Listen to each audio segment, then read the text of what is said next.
Bon matin tout le monde, petit truc 101 ce matin, vu qu'on part à la chasse bientôt, puis qu'on va se préparer, et certains chanceux ou certaines personnes vont faire une récolte cette année. Puis je veux vous parler de vos trophées.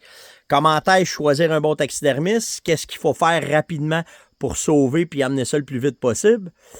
En fait, quand vous avez un beau chevreuil comme celui-là, moi, celui que vous voyez là, c'est Brian Laflamme qui me l'a fait avec Richard Thibault.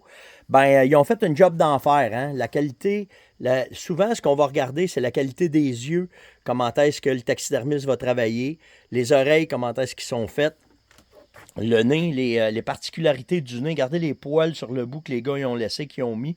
Alors, puis après ça, il y a le moule, hein? Tous les détails qu'ils vont mettre dans le moule, les plis, la gorge bien faite. Je vais vous montrer de quoi, c'est un détail, là.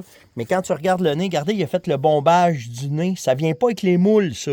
C'est les taxidermistes qui font ça. Puis si on regarde en dessous les détails, regardez, il a fait la bosse de la gorge, le gorgoton qui est fait. Fait que c'est tous des détails que les taxidermistes, certains taxidermistes vont prendre le temps de vous faire, de bien vous faire, puis de bien vous...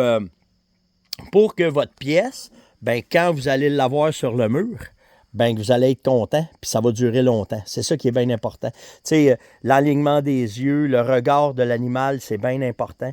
Fait que, tu sais, tout ça, bleu, hein, qu'on va avoir à la maison, qu'on va garder longtemps. Fait que, de choisir un bon taxidermiste, d'être bien touché sur ces petits détails-là que je viens de vous parler, ça va faire toute la différence. Puis après ça, si vous récoltez cette année, quand vous allez ramasser le poil, le panache, le cape, que ce soit un chevreuil ou un orignal, refroidissez ça le plus vite possible, c'est bien important. Enlevez sur vos peaux le maximum de gras de viande. S'il fait froid, au froid, ça va bien rouler dans le congélateur, ça va geler, mais faites attention, refroidissez à grandeur la peau en premier pour pas qu'elle chauffe. Puis après ça, vous la roulez, puis après ça, vous la serrez au congélateur. Puis si ça, vous n'avez pas accès à ça, mettez du sel dessus. Je sais que les taxidermistes n'aiment pas ça quand je dis ça, mais moi, c'est un moyen que quand j'allais loin pour pouvoir ramener mes peaux puis que j'avais pas de froid, de la refroidir, d'enlever tout le gras que tu peux, d'enlever toute la viande que tu peux, faire attention. Puis après ça, tu vas venir saler pour prendre le maximum pour pouvoir la conserver. Puis là, tu vas la rouler, tu essaies de la mettre au frais. Puis là, tu ships ça soit par avion, peu importe le transport, comment est-ce que tu vas le faire, puis comment est-ce que tu vas emmener ça.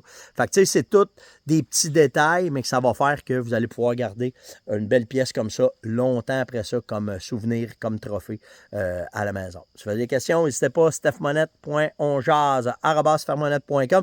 Si vous voulez des références, mes deux chums là, qui font ça, là, ça va me faire plaisir. C'est Brian puis Richard, là, deux maniaques, les gars, c'est une passion. Les gars qui font ça, c'est des passionnés, puis eux autres, ils l'ont vraiment. Donc, écrivez-moi, moi, tout vous envoyer ça. Fait qu'on s'en parle plus tard. Ciao!